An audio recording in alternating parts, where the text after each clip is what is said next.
y la traducción de estas pautas ocurrió solamente el mes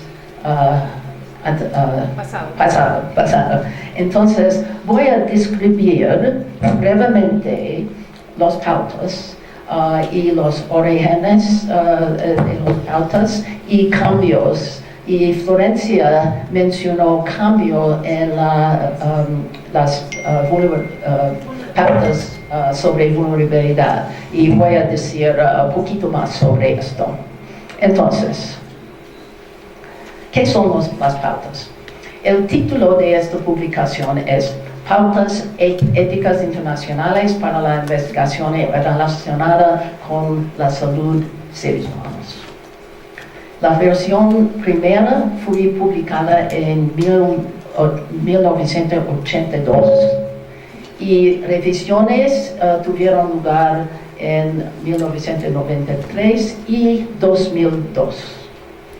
Esta revisión tuvo lugar entre 2011 y 2016 por el grupo de trabajadores. Y voy a mencionar 12 expertos en la bioética desde 10 países.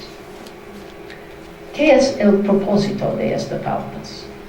Las pautas proveen una guía ética para ayudar a los investigadores científicos y a los miembros de los comités de ética en las investigaciones. Lo importante es asegurar que las investigaciones estén éticamente aceptables y no explotar a los sujetos de las investigaciones. Y esto es especialmente importante porque esto es una guía internacional y muchas investigaciones tienen lugar en los países en vía de desarrollo. Y no hay, a veces en algunos países o partes de las comunidades, no hay una sofisticación sobre la ética en las investigaciones. Entonces, esto es una guía especialmente para estos países. Y voy a mencionar más sobre esto. Y el proceso de trabajo era, el grupo de trabajadores tenía 10 reuniones presenciales en 4 ciudades en Europa. Los miembros también comunicaron por correo electrónico durante el proceso. Adicionalmente, algunos asesores que representaron otras organizaciones internacionales asistieron a las reuniones. Entonces, no era simplemente un grupo de 10 personas. Y el grupo consistía en dos... Es un problema con esto. 2 personas de Holanda, y eran el jefe y un secretario del grupo. 2 personas de los Estados Unidos, y tengo una confesión, yo era uno de las 2 personas, entonces estoy a favor de las pautas. Yo defiendo estos.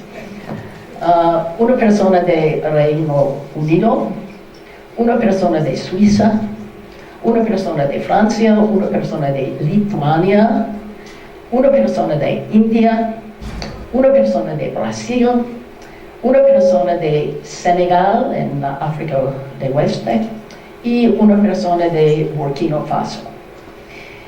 Una persona escribió en una revista una crítica de este grupo, y esto es una bioeticista y también el autor, una bioeticista y también un editor de una revista en bioética. Y este hombre critica el grupo porque era demasiado personas de los países desarrollados. y no eran miembros suficientes de los otros países. Y acepto esta crítica, pero hay una asunción con esta crítica que las personas que desde los países desarrollados todos están de acuerdo y las personas de los países en desarrollo también están de desacuerdo con una y otra. Pero esto no es verdad.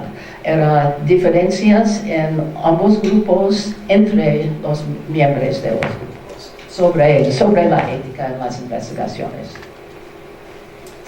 Los asesores, las otras personas de organizaciones, yo creo que es un problema con las baterías de esto, ¿o no? ¿No? Sí, ok. Los individuos representan estas organizaciones, entre otros. OMS, la Organización Mundial de Salud, y esto es importante porque esa organización es muy importante en el mundo, y las pautas de CIOMS son de acuerdo con OMS. Asociación Médica Mundial, que publica la Declaración de Helsinki, es muy importante en el mundo. UNESCO, organización, etc. CORED, una ONG, es Consejo sobre las Investigaciones de Salud para Desarrollo. Esto es importante, es una ONG en Ginebra. Entonces, la estructura de los contenidos de las pautas, 25 y 3 apéndices. Se sigue que cada pauta es un comentario con explicaciones y detalles específicos. Los comentarios son largos y importantes para explicar, dar ejemplos, y el propósito es ayudar a los miembros de comités de ética y los investigadores. Las pautas son basadas en principios éticos y los comentarios proveen justificaciones de las pautas. Y en la ética lo importante es proveer una justificación, no simplemente decir algo, pero proveer una justificación de una posición en la ética. Entonces, voy a brevemente describir o citar cada pauta, pero lo importante. Número 1, el título es Valor Social y Científico y Respeto de los Derechos. La justificación ética para realizar investigaciones relacionadas con la salud en que participen seres humanos radica en su valor social y científico, la perspectiva de generar el conocimiento y los medios necesarios para proteger y promover la salud de las personas. Esto es número 1, porque dícese investigaciones hay que tener valor social y científico. No es justo, no es aceptable éticamente para someter sujetos de las investigaciones a investigaciones que no tienen valor social.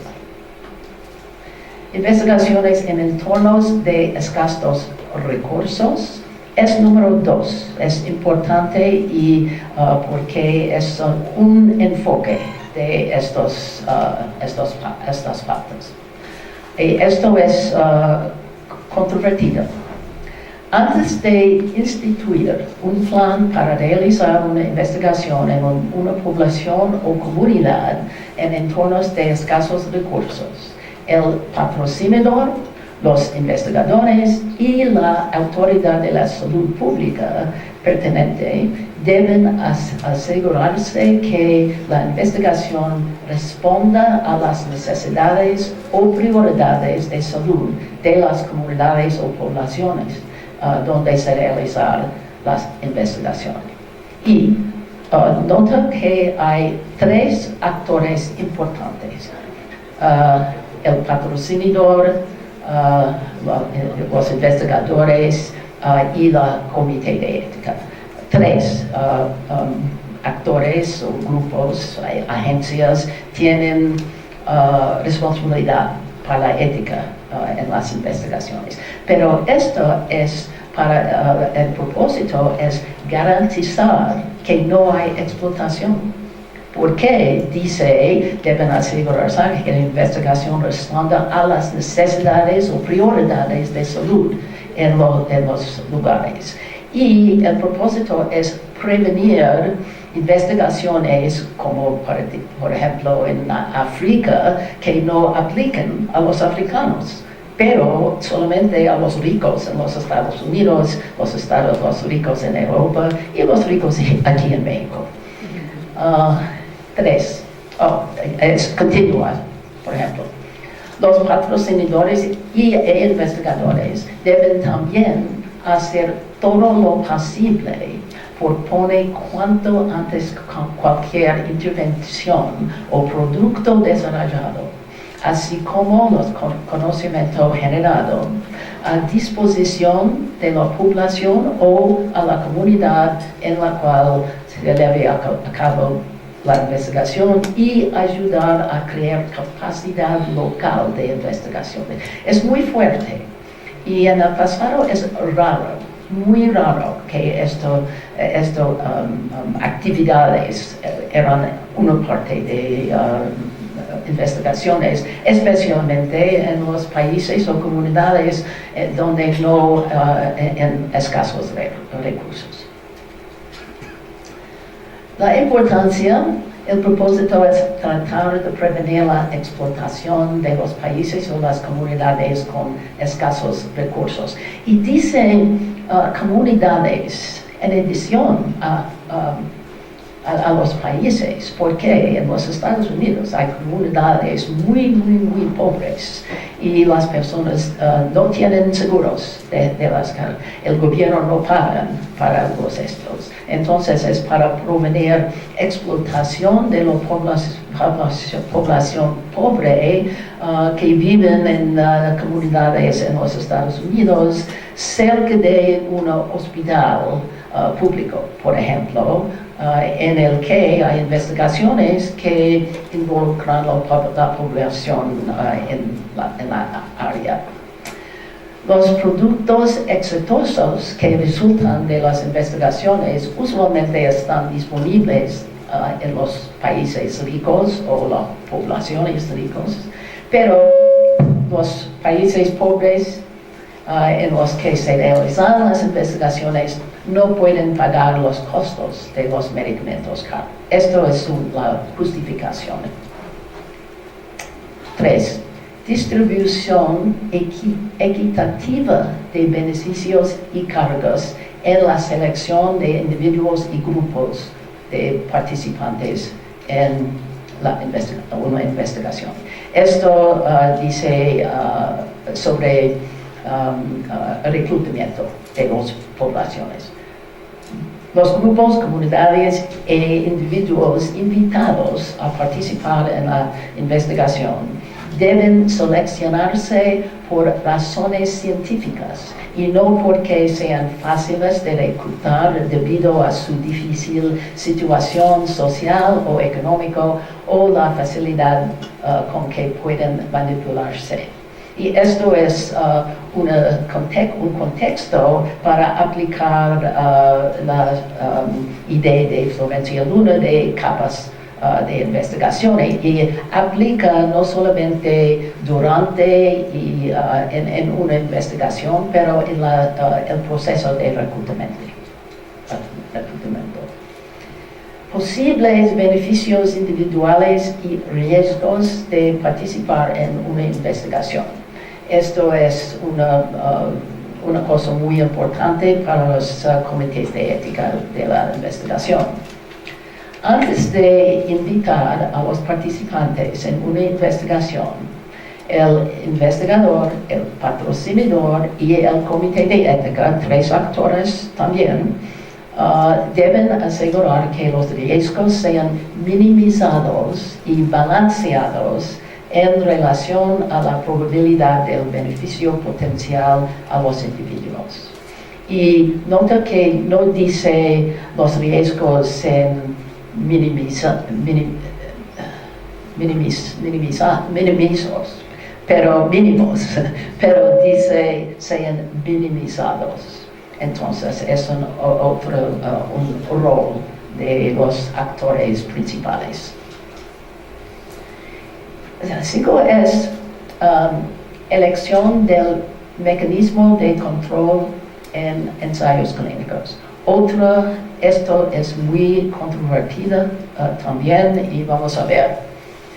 Por regla general, el Comité de Ética debe asegurar que los participantes en el grupo de control en el ensayo de una intervención diagnóstica, terapéutica o preventiva reciben una intervención efectiva establecida en general. Porque hay un problema cuando el grupo de control recibe placebo. Placebo no es efectivo excepto para el efecto placebo, pero esto es otra vez para prevenir explotaciones en las poblaciones que no tienen acceso a un tratamiento o método preventivo efectiva establecida. Puede usarse un placebo como comparador cuando no exista ninguna intervención efectiva establecida para la condición en estudio, cuando el placebo se agregue a una intervención efectiva establecida. Esto es un muy fuerte requisito en el mundo y hay países y agencias regulatorias que no aceptan esto. Continuar. Cuando exista una intervención efectiva establecida, puede usarse un placebo como comparador sin proporcionar a los participantes dicha intervención solo si, y hay dos condiciones. Una es existen razones científicas de peso para usar el placebo. Y se puede ser difícil para determinar esto, razones científicas de peso. Y segunda, el demorar o omitir la intervención efectiva establecida no expondrá al participante más que un aumento menor por encima del riesgo mínimo. Y los riesgos sean minimizados, inclusive mediante el uso de procedimientos de mitigación efectivos. Es complicado y es difícil para aplicar. Es difícil hay que determinar que existen razones científicas de peso para usar el placebo y el comentario da ejemplos y explicaciones, pero esto es un papel de los comités de ética. Y segundo, ¿qué es un aumento menor por encima del riesgo mínimo? ¿Qué es esto? No hay un métrico para determinar esto, pero hay que pensar sobre ejemplos y el comentario, esta pauta, describen las posibilidades. Y más, esta pauta está muy controvertida. Había muchas disputas y debates sobre este límite en el uso de placebo hace 2 décadas, aproximadamente hace 1997, el famoso ejemplo de una investigación en países en desarrollo. La FDA en los Estados Unidos y la EMA en Europa no están de acuerdo de este límite. Entonces hay un choque entre los requisitos de las pautas de Sions y las agencias más poderosos. Yo no sé lo que es la situación en México, pero ustedes pueden informarme. La declaración de Helsinki tiene un párrafo que es semejante a Sions, parte 5.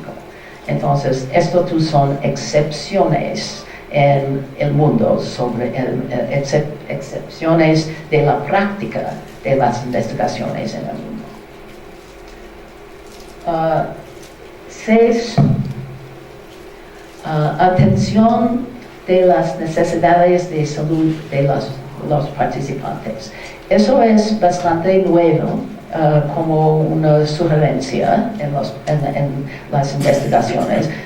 Helsinki, por ejemplo, dice nada sobre esto. Dice, esto es la pauta. Los investigadores y patrocinadores deben adoptar las disposiciones adecuadas para atender las necesidades de salud de los participantes durante una investigación, especialmente en un contexto de los ensayos clínicos, de ser necesario para la transición de los participantes a la atención cuando concluya una investigación. Por ejemplo, brevemente, si hay un producto que es parte de una investigación que es exitoso y beneficiar los participantes, pero al fin de las investigaciones las personas no tienen acceso a este producto. Y este es el propósito de esto, para asegurar que no se corta los beneficios después de la investigación. Involucramiento de la comunidad. Esto es un concepto casi nuevo en las investigaciones. Los investigadores, patrocinadores y las autoridades de salud e instituciones pertinentes deberían trabajar conjuntamente con los posibles participantes y comunidades en un proceso participativo significativo que los incluya de una manera temprana y sostenida en el diseño, desarrollo, ejecución del proceso de consentimiento informado y el monitoreo de la investigación, así como en la diseminación de sus resultados. Esto es un ideal. Y es un ideal porque es probable que los posibles participantes y comunidades son involucrados en el diseño de un estudio porque requiere conocimiento científico y metodológico, etc. Pero la ética es sobre las ideales y en general es mejor para mirar el futuro posible para mejorar condiciones en el presente.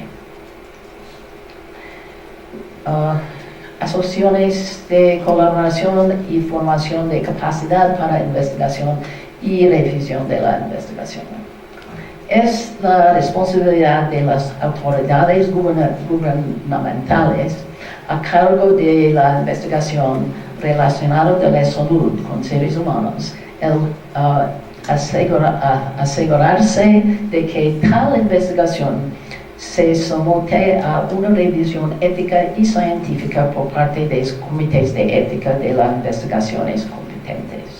Una investigación relacionada de la salud a menudo requiere de la colaboración internacional y algunas comunidades carecen de la capacidad para evaluar o asegurar la calidad científica o aceptabilidad ética de una investigación propuesta o realizada de sus jurisdicciones.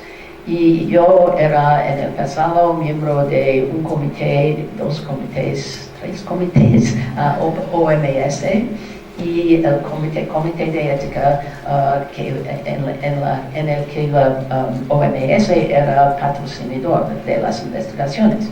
Y este comité recibió propuestas, protocolos de algunos países, normalmente en países en desarrollo, con metodologías no aceptables y científicos, problemas con los científicos. Entonces, esto es un requisito crítico para las investigaciones. Y esto es sobre personas que tienen capacidad porque es la situación normal. La asunción es que los adultos, no los niños, pero adolescentes, hay dos ideas, dependen de su edad, etc. Pero esto es una asunción que los adultos tienen la capacidad. Y esto es sobre consentimiento informado. Los investigadores tienen el deber de dar a los posibles participantes en una investigación la información pertinente y la oportunidad de dar su consentimiento voluntario y informado para participar en una investigación o de abstenerse de hacerlo, a menos que un comité de ética en las investigaciones haya aprobado una dispensa o modificación de consentimiento informado. Los participantes tienen el derecho de retirarse en cualquier punto de estudio sin sanción alguna. Y dice esto, véase la pauta 10. Y no hay un comentario para esto, como todas las pautas en CIOMS, pero en una de los tres apéndices hay una lista muy larga de los elementos de consentimiento informado. No dice aquí especialmente, porque el comité, nuestro comité, decidió que es mejor proveer una lista en un apéndice para los elementos necesarios y elementos posibles. Y 11 y 2 tratan de, esto es recolección, almacenamiento y uso de materiales biológicos y datos relacionados, muestras, sangre, tumores, tejidos, etc., de los seres humanos. Y 12 trata de datos, solamente datos sin ¿cómo? Sin que existan muestras biológicas. Sí, solamente datos relacionados de pacientes por sus registros, historias clínicas. Entonces, en las investigaciones hoy, estos son muy importantes, porque casi todas las investigaciones con seres humanos que involucran los cuerpos sacan muestras. Entonces es muy importante. Estos son demasiado largos, las pautas, para presentar aquí. Estas pautas tratan de los requisitos para colectar y almacenar los especímenes humanos y datos personales. Las pautas describen los requisitos de un sistema de gobernación y las reglas sobre el uso en el futuro de los especímenes o los datos. Las pautas incluyen las reglas para proteger confidencialidad y describen los tipos de consentimiento informado que son aceptables por uso en el futuro cuando el participante o un paciente los usos en el futuro no son conocidos al presente. Voy a speed up here. Entonces, no voy a decir más porque son muy largos pero muy útiles estos dos, porque describen más que en cualquier otro lugar que yo vi. Reembolso y compensación para los participantes. Las participantes en una investigación deberían recibir un reembolso razonable de los costos directos en que incurren durante la investigación, como gastos de viaje y una compensación igualmente razonable por los inconvenientes y el tiempo invertido en ello. La compensación puede ser monetaria o no monetaria. Y esto es... hay un conflicto sobre esto. Yo visité el año pasado, yo visité Comité Nacional y otro Comité de Ética en Investigación en una institución en Haití, una institución muy importante, y los dos comités y la regla no es un reglamento, pero es la norma en Haití, no pague nada. Tal vez costos directos, pero nunca simplemente para participación en las investigaciones. La compensación no debe ser tan elevada como para inducir a los posibles participantes a consentir a la investigación contra su mejor juicio. Y se denomina inducción indebida. Y Haití es la descripción del país de Haití, es lo más pobre en el mundo de oeste, es nuestros continentes aquí.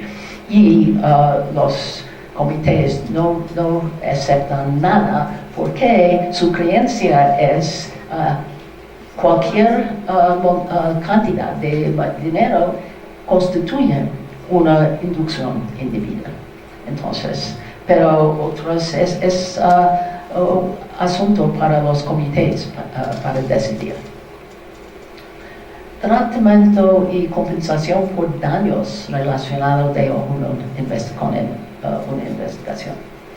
Los patrocinadores y investigadores deben asegurar de que los participantes en una investigación que sufran daño físico, psicológico o social por participar en una investigación relacionada con la salud, reciban tratamiento y rehabilitación gratuitos por tales daños, así como compensación por salarios perdidos. No existe en los Estados Unidos, nunca. No hay reglas, no hay normas, no hay regulaciones para nosotros.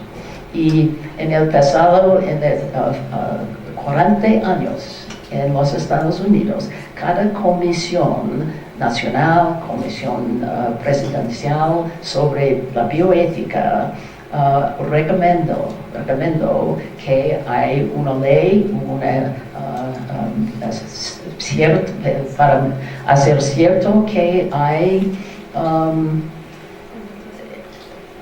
compensación monetaria o para tratamiento, pero el gobierno de los Estados Unidos nunca debe.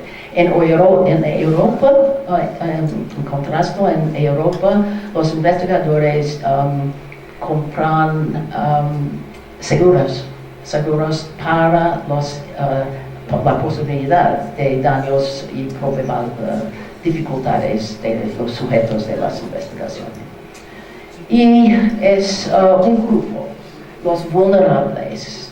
Y no hay más para decir sobre vulnerables porque Florencia dijo todo sobre esto. Y Florencia es correcto que no menciona capas de vulnerabilidad, pero es un cambio mayor sobre 2002, con las listas. Entonces, esta pauta es un prólogo para las pautas 16, etcétera, y 16, 17, etcétera, mencionar los grupos, pero es no importante es el grupo, pero las características de los grupos. Estas pautas tratan con grupos y individuos que pueden ser vulnerables, no son vulnerables, pero es un concepto disposicional, como Florencia dijo. Grupos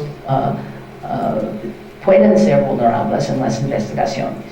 Y el comentario menciona que estos grupos y personas vulnerables, esa es una cita, pueden tener más posibilidades de sufrir abusos o daño adicional. Y esta frase está también en la Declaración de Helsinki. Esto es en general, la pauta en general. Cuando se considera reclutar a personas y grupos vulnerables para una investigación, los investigadores y los comités de ética de la investigación deben asegurarse de que existen protecciones específicas para salvaguardar los derechos y el bienestar de estas personas y grupos en realización de la investigación.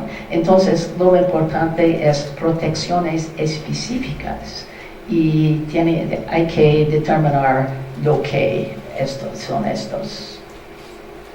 El comentario identifica las características en las situaciones que pueden hacer vulnerables los individuos o grupos. ¿No? Otra vez, no hay una lista, pero situaciones.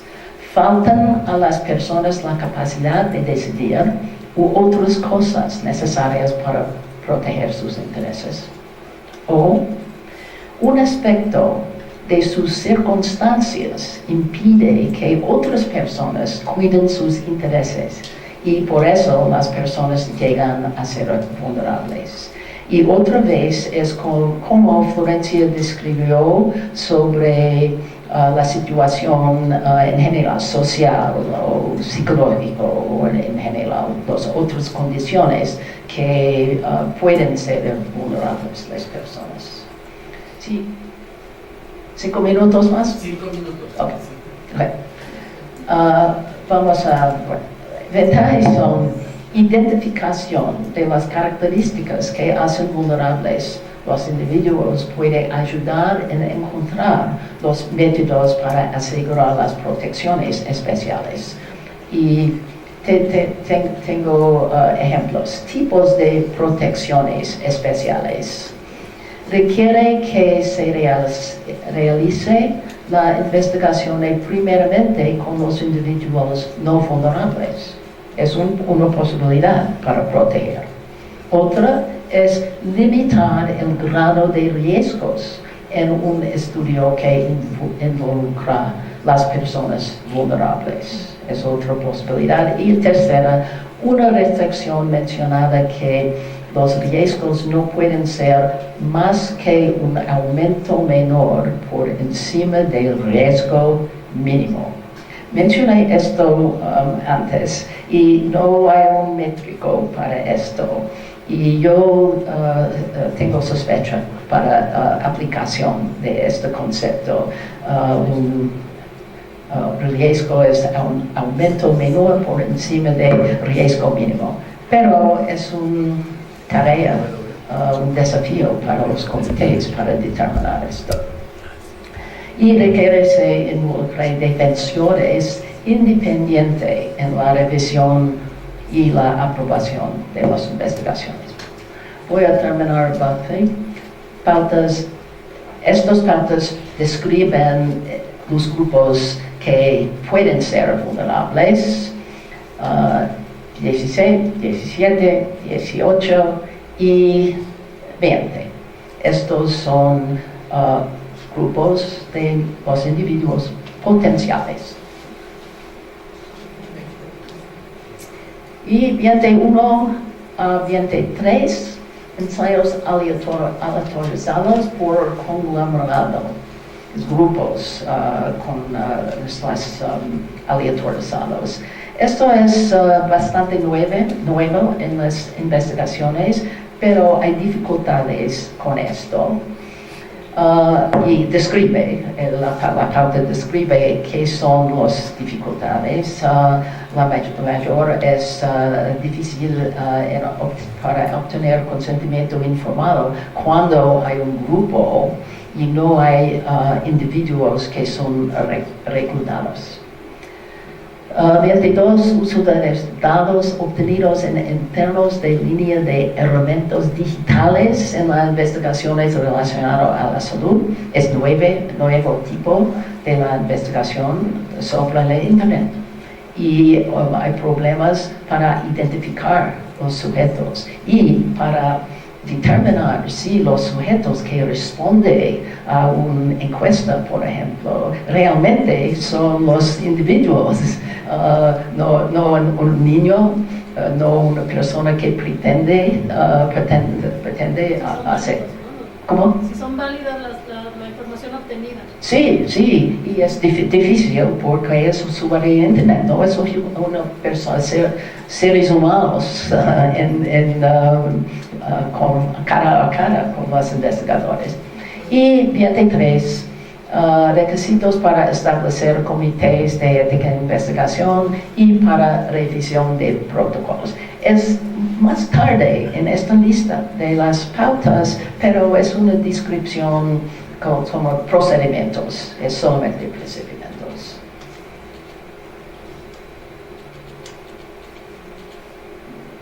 Rendición pública de cuentas sobre la investigación relacionada con la salud. Esto no es común en pautas de las investigaciones, pero es importante. Impone varias obligaciones sobre registración de estudios, publicación de los resultados y el compartir de los datos de los estudios en una manera puntual.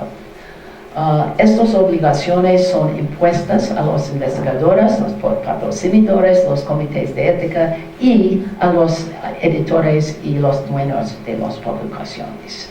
Y yo no vi otras pautas de las investigaciones que con estos tipos de... uno más, conflictos de intereses, y es normal para discutir esto, y dice los requisitos. Mis conclusiones son: las pautas de SIOMS constituyen una vista extensa de las normas éticas y los procedimientos apropiados relacionados a la conducta ética de las investigaciones con seres humanos. Y es probable que no todas las personas estarán de acuerdo con algunas pautas, pero esto es normal en la ética. Es frecuente que la gente está de desacuerdo. No obstante, en mi opinión, es una opinión con sesgo, las pautas de SIOMS constituyen una guía útil por parte de los investigadores, los patrocinadores y los comités de ética en la conducta y la revisión de las investigaciones. Muchas gracias. El agradecimiento, desde luego, se lo doy al doctor Octavio Márquez Mendoza por su solidaridad y que desde luego siempre ha estado muy cercano a la Comisión Nacional de Bioética. Muchas de las actividades que realizamos, el doctor Márquez Mendoza pues es un referente para nosotros imprescindible.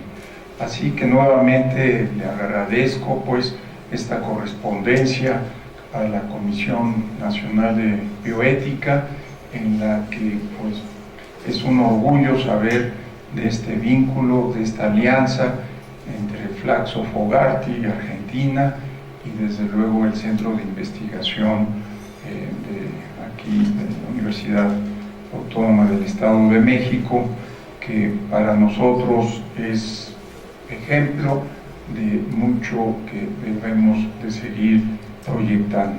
Y aquí en el auditorio no dejo de reconocer la presencia que ha estado a lo largo de toda esta sesión, y que también para la Comisión Nacional de Bioética, la Universidad Autónoma del Estado de Querétaro, aquí presente Bob Hall, como le decimos, también los trabajos que ha realizado sobre ética en la investigación nos ha permitido hacer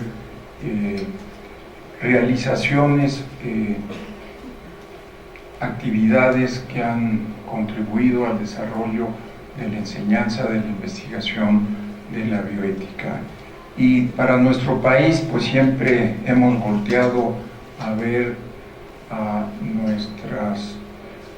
nuestros vínculos internacionales, la Asociación Internacional de Bioética, desde luego la Cumbre Global de Comisiones Nacionales de Bioética, y que pues no puedo dejar de mencionar a Florencia Luna, que es ya también una referente para nosotros y que siempre responde al llamado de las instituciones de nuestro país para seguir fortaleciendo el quehacer de la bioética.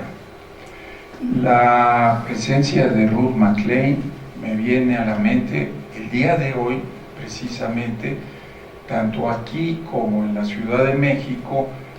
Este evento de hoy debió haberse realizado pues en el mes de septiembre, alrededor del 19, en la fecha que se llevara a cabo un temblor en nuestro país de lamentables y tristes consecuencias. Pero también nosotros en la Ciudad de México deberíamos de llevar a cabo un evento el 16 de febrero por la tarde, muy vinculado a 25º aniversario de la Comisión Nacional de Bioética, y que lo íbamos a celebrar con un seminario que lo llevaremos a cabo el día de hoy por la tarde sobre ética en la investigación, y que seguido de este seminario llevaríamos a cabo un sorteo conmemorativo de este aniversario de la comisión, y en la que pues algunos se vieron beneficiados, desde luego mi persona no, pero no dejaba de ser un evento simbólico, conmemorativo, y que lo llevamos a cabo con una actividad académica como es la ética de la investigación, y que representa una prioridad para la Comisión Nacional de Bioética alrededor de fortalecer y dar todo el arraigo que requieren los comités de ética en investigación, que hoy por hoy en nuestro país tenemos ya 208 comités de ética en investigación debidamente registrados, y que desde luego ya en un convenio con la COFEPRIS, organismo regulador, autoridad sanitaria en nuestro país, realizamos visitas aleatorias para ver cómo es el trabajo que están llevando a cabo los comités de ética en investigación. Y en ese día del 16 de febrero tendríamos la participación muy esperada de muchos de nosotros, de Ruth MacLean, que lamentablemente pues no pudimos más que darle las gracias, pero sí nos pudo mucho el que haya vivido ese momento difícil para todos nosotros y que no se llevara a cabo nuestro seminario, que hoy por la tarde se dará a cuenta en la Secretaría de Salud, y que firmaremos un convenio para nosotros muy importante con la Sociedad Mexicana de Salud Pública y la Comisión Nacional de Bioética, como testigo el secretario de Salud, para también seguir empujando, impulsando todas las actividades que estén vinculados con la ética, la investigación en salud pública, pero también con los programas desde la perspectiva ética de salud pública. Así que pues daré inicio a mi intervención, y desde luego pues para mí es una gran oportunidad seguir hablando del tema de bioética desde la perspectiva de la investigación biomédica. Los grandes avances tecnológicos han supuesto un desafío muy importante desde el enfoque de la ética y la política pública. La ruptura del átomo, el surgimiento de la inteligencia artificial, como también la edición de la línea germinal humana, son ejemplos de aplicaciones que poseen un potencial inimaginable para transformar al mundo. Por ello resulta fundamental encauzar estos desarrollos hacia el bien común. La innovación científica y tecnológica representa una fuerza motriz y catalizador para el mejoramiento de nuestra sociedad. Sin embargo, debemos ser conscientes de los riesgos que implica y establecer medidas preventivas acordes. A medida que la tecnología avance, los criterios normativos y éticos requerirán una revisión continua a fin de evitar obstáculos para la innovación, pero asegurando la protección a la salud de la población, en especial de los sujetos que participen en protocolos de investigación. La bioética constituye en la actualidad una herramienta indispensable para construir acuerdos éticos mínimos, especialmente en sociedades diversas, donde la pluralidad de opiniones es una constante, apoyando el diálogo entre posturas y posicionamientos que no encuentran convergencia, como también asesorar a los tres poderes en la elaboración de leyes que resuelvan los vacíos legales en torno a la práctica médica y la investigación en salud, en seres humanos, con base en un análisis interdisciplinario, laico y plural. En el ámbito de la investigación clínica nos ofrece principios y criterios de actuación a la luz de principios y valores éticos, considerando la dimensión legal y social de esta práctica, a fin de asegurar la protección efectiva de las personas que participan en protocolos de investigación. En esta ocasión quisiera reflexionar con ustedes sobre los desafíos éticos implicados en los desarrollos más recientes en el campo de la biomedicina. El uso de células troncales representa un cambio de paradigma para la medicina al permitir el restablecimiento de funciones y reparación de órganos o tejidos enfermos con estructuras vivas generadas en el laboratorio y adaptadas a las necesidades de cada paciente a partir de la manipulación de los procesos de diferenciación celular. Asimismo, esta técnica representa una importante alternativa a los trasplantes que, además de una oferta insuficiente y costos elevados, implica riesgos importantes tanto para el receptor como el donante, salvo por supuesto en el caso de la donación cadavérica. Muchas condiciones médicas, como el cáncer, se deben a la división y diferenciación anormal a nivel celular. La investigación con células madre permitirá identificar el mecanismo por el cual ciertos genes se activan y otros se desactivan, lo cual contribuirá a desarrollar nuevas opciones terapéuticas para este tipo de enfermedades. Además, debemos considerar otros beneficios como la prevención de enfermedades genéticas o malformaciones congénitas, así como la posibilidad de probar estas técnicas de manera previa a los ensayos clínicos con animales no humanos o en el laboratorio. Esta práctica, no obstante, no está exenta de riesgos. En primera instancia, su crecimiento en el laboratorio precisa de medios de cultivo y suplementos de origen animal que podrían derivar en infecciones una vez introducidas en el organismo humano. Por otra parte, considerando la capacidad de estas células para dividirse de manera continua, la posibilidad de favorecer la tumorogénesis en el cuerpo es otro motivo importante de preocupación.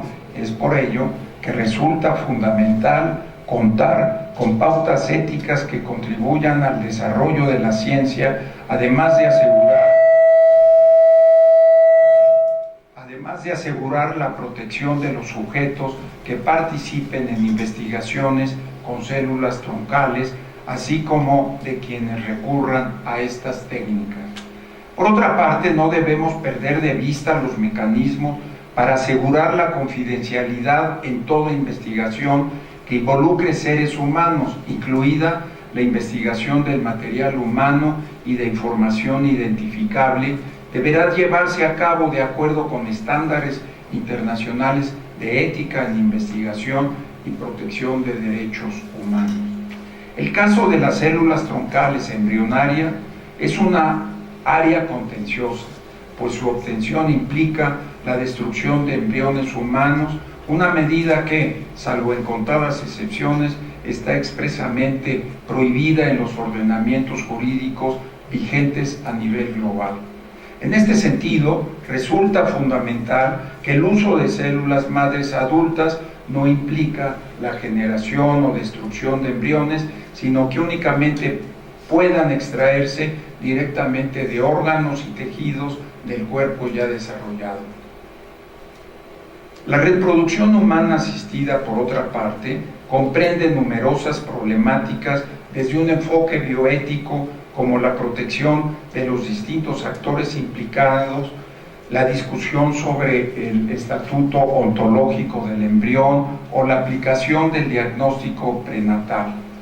Estos avances han obligado a considerar desde un nuevo punto de vista cuestiones que se daban por resueltas, ya que junto a los indudables beneficios que estas técnicas de reproducción humana suponen, existen implícitos distintos dilemas éticos y jurídicos que deben ser resueltos.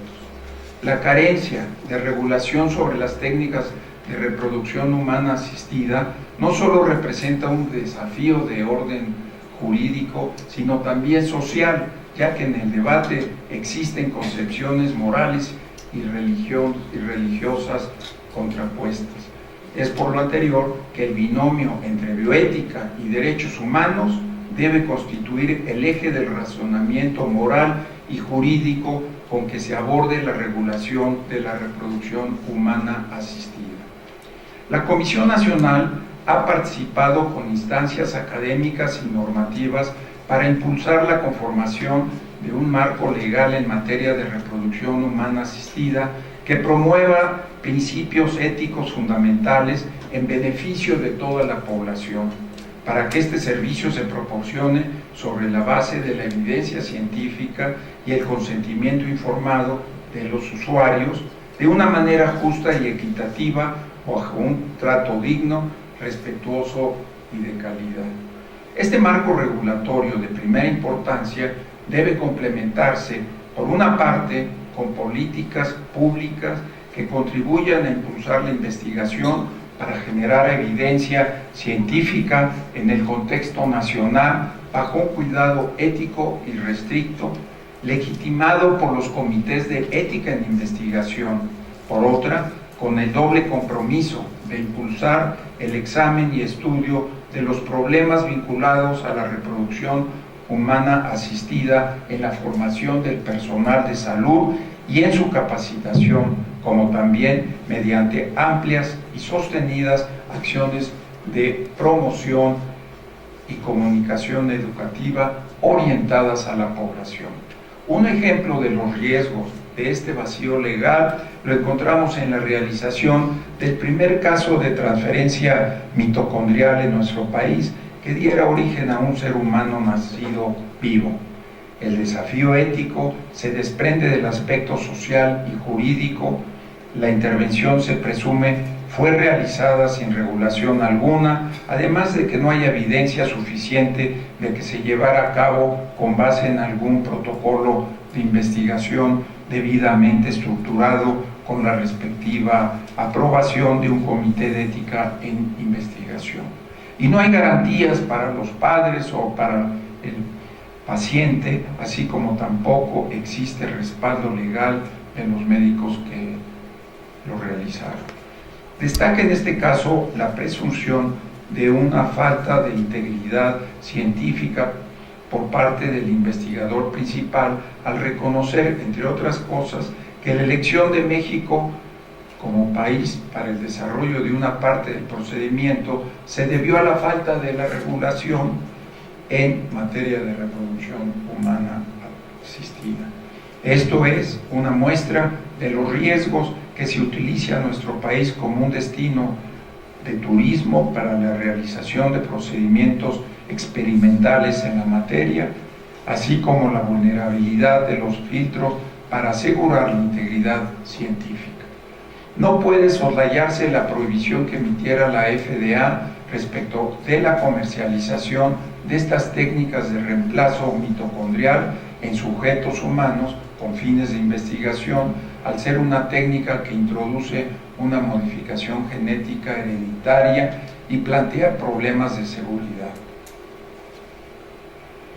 La experimentación genética, por otra parte, plantea interrogantes serias sobre la alteración de la naturaleza y habilidades humanas, pues en dominio tratamos con la posibilidad de errores irreversibles y el potencial de consecuencias moralmente inaceptables. Como profesionales de la salud estamos obligados a implementar mecanismos para evitar efectos adversos en el proceso de investigación. Sin embargo, debemos considerar en primera instancia el potencial de estas técnicas no solo para restaurar la función normal en órganos afectados o prevenir enfermedades, sino llevar a cabo alteraciones con fines no terapéuticas. La capacidad para realizar cambios heredables a la línea germinal desvía la conversación de las preocupaciones a nivel individual. Es por lo anterior que debe observarse el principio de precaución que establece pautas al proceso de innovación, tomando en consideración el bienestar no solo de las generaciones del presente, sino del porvenir. Los últimos avances en edición genómica han desatado una ola de hallazgos tanto en la realización de investigación básica como en el tratamiento y prevención de enfermedades, que ahora dan paso a las aplicaciones de investigación inclusive clínica. Persisten, no obstante, interrogantes sobre nuestra capacidad para ponderar el riesgo, como también sobre los criterios para la regulación del uso de estas tecnologías. Es por lo anterior que debemos fomentar principios y criterios éticos como uno de los aspectos centrales de esta práctica. Un marco ético de actuación constituye una herramienta fundamental para minimizar el riesgo para los sujetos experimentales, especialmente en un contexto de incertidumbre como la edición genómica. Esta práctica se lleva a cabo con tres propósitos generales, como es conocido: la investigación básica centrada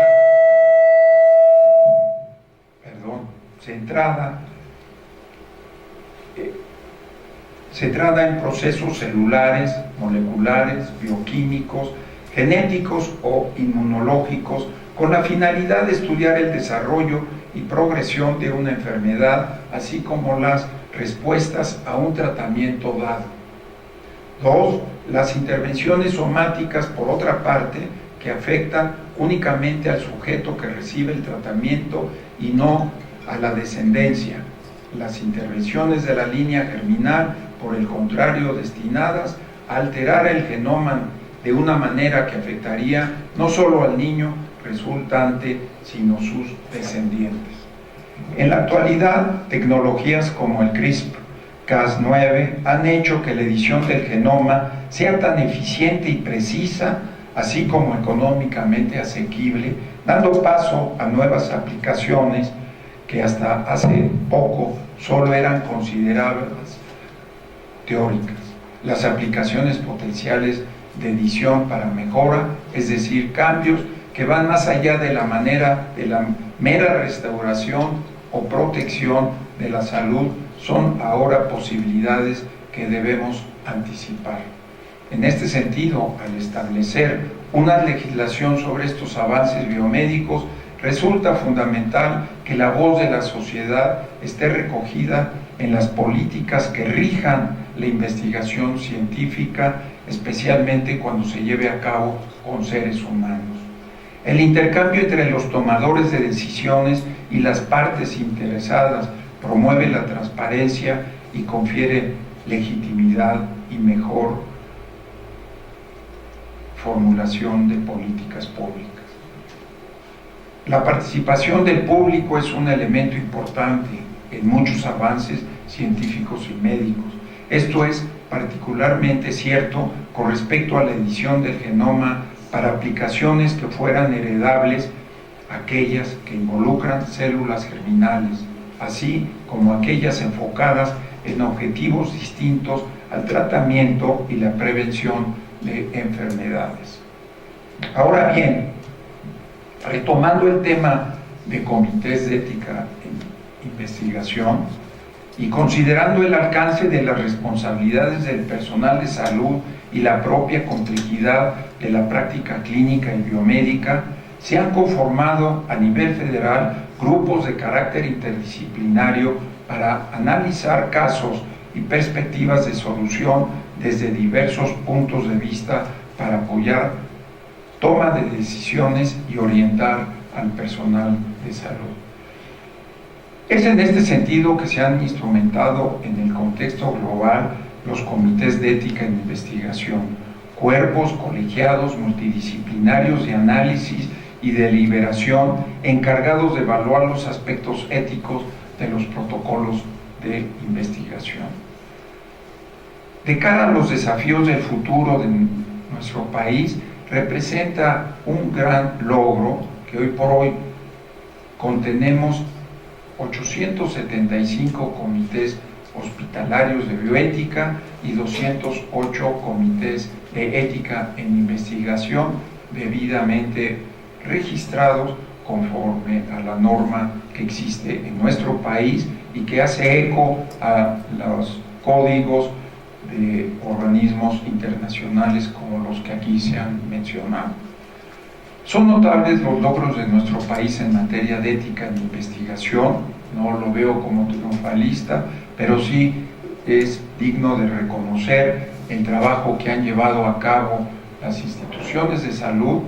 El Instituto Mexicano del Seguro Social es un buen ejemplo de ello, o por otro lado, el hecho de que el día de hoy aquí en la Universidad Autónoma del Estado de México estemos llevando a cabo un seminario de la calidad y la trascendencia como el que nos ha permitido llevar a cabo Fogart y Flaxo, y que pues para nuestro país nos permite voltear a ver y estar pues a la vanguardia de los avances y conocimientos y reflexiones que se hacen a nivel mundial, y que otro eco ya lo había mencionado, pero no puedo omitirlo, como es el de la Universidad Autónoma de Querétaro, y desde luego recuerdo con gran cariño y agradecimiento al doctor Rubí Salazar, que desde la Secretaría de Salud, en su expresión estatal aquí en el Estado de México, nos apoyara mucho para seguir impulsando las actividades de la Comisión Nacional de Bioética. Es así que con el apoyo de las instituciones académicas y prestadoras de servicios en el marco del Sistema Nacional de Salud, hemos podido fortalecer y conformar estos 208 comités de ética en investigación. En el caso de México, es en la Ley General de Salud donde queda sentada la obligatoriedad de los establecimientos para la atención médica del sector público, social o privado del Sistema Nacional de Salud de contar con comités de ética en investigación en caso de realizar investigación con seres humanos, así como solicitar su registro ante la Comisión. Estos cuerpos consultivos constituyen un elemento invaluable para fortalecer la investigación al brindar orientación y observar el apego a estándares éticos internacionales. En México, los comités de ética en investigación desempeñan un rol social junto con el investigador apoyando la investigación con la finalidad de resolver de manera prudente y adecuada los dilemas éticos que plantea cada uno de los protocolos de investigación, desde el diseño experimental y metodológico hasta la publicación de los resultados. Estos comités son responsables de emitir informes y recomendaciones a partir de la evaluación de los protocolos para garantizar los procedimientos adecuados de consentimiento informado, la protección de las poblaciones vulnerables, la selección equitativa de los participantes y el respeto a los derechos fundamentales.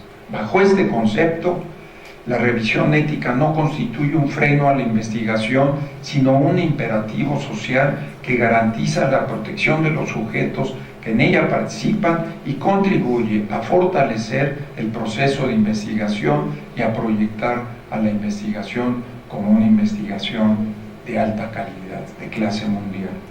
Es importante señalar que se han identificado en nuestro país comités de ética en investigación no institucionales, muchas veces con fines de lucro y con dudosa actuación en el cumplimiento de estándares éticos. De ahí que la Comisión Nacional de Bioética haya concertado con la COFEPRIS, como la identificamos, para llevar a cabo visitas de inspección a ver el desempeño de estos comités y que han arrojado resultados muy interesantes que además son utilizados para retroalimentar la actividad de los comités de ética en investigación. Es así que es un ejercicio, si bien de inspección o de visita, también son utilizados para retroalimentar los programas de capacitación y orientar para que los comités de ética en investigación se desempeñen con altos estándares de calidad.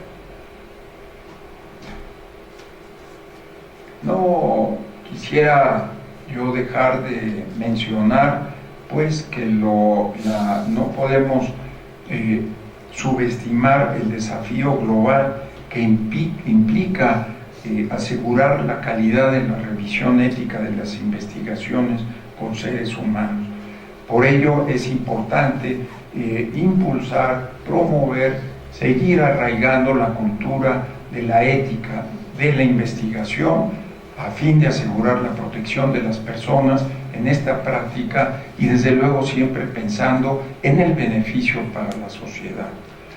En este sentido, nos congratulamos por el proceso de la primera revisión de la norma oficial mexicana denominada 012, que establece los criterios para la ejecución de proyectos de investigación para la salud en seres humanos, norma emitida en 2013 que ha iniciado la Subsecretaría de Integración y Desarrollo del Sector Salud con el objeto de apalancar la innovación y desarrollo en el campo de la salud que involucra seres humanos, así como consolidar el mecanismo que dé respuesta a estos avances, es decir, los comités de ética en investigación.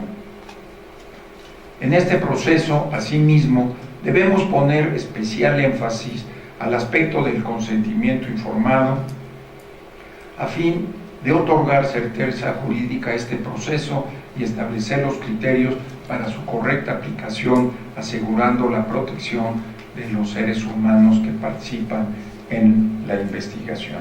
La revisión de esta norma cobra tal relevancia por ser la única norma oficial mexicana que regula la investigación en salud con seres humanos, por lo que las modificaciones oportunas y puntuales podrán ser beneficiosas para dar certeza normativa a la conducción de investigación en salud con seres humanos.